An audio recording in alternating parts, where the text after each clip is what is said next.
ဒါလီယာမောင်ရဲ့မိုဘိုင်းရှင်မျိုးသမီးလေး ဒါလေးကိုလေ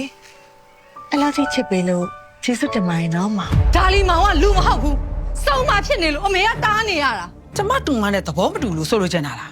စဉ်းစားတွေ့ရင်တော့စဉ်းစားပြမှာပေါ့ အမေလူကြီးပြပြီးစကားကိုလုံးဝမပြောနဲ့အမေ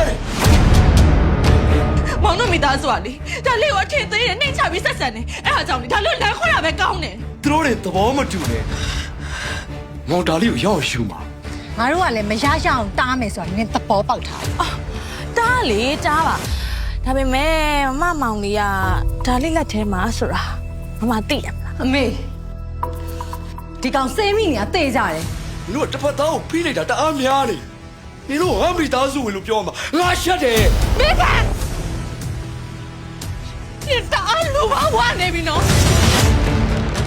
你别让人家对面吃多，实在叫不纠缠呢。 ရှင်းရဘူးလေ 妈，表来了，我没看见第一问吃，都那时候没嘛。 မင်းလောဘတွေတိတ်မကြီးနဲ့ 妈，我摆晒要买走路，老把钱来把骗来了。我单话骗没给少了，没没呀呀，骗嘛呗。 ဒီလိုလေးလာအမိသားစုဖျက်ဆီးနေရလားဟမ် 那你连毛都这么干哪有？ ဒီနေ့ကလည်းဆက်လက်ပြီးသွားပြီ 一切干那真是满地里，我用手给你的，个地瑞瑞别。 ကိုမင်းခန့်အောင်ကြပြရဲ့ဘဝလက်တွေပေါ်ဖြစ်တယ်လက်ခံနိုင်ပါတယ် 没有，我不把那毛呗，毛，他聊了把表嘛。 ဘာလို့မရမှာလဲငါမောင်ပြောနေနားမပါဘူးလားခွတ်ချက်ချင်းထွက်သွားတော့ 都便宜不顺利，但是爸爸老没，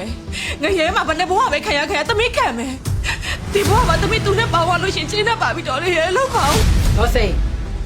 မင်းကကျမတူမရှိကိုပြန်လာရင်လားမလာလို့ရှိရင်ဒင်းအောင်အသေးသက်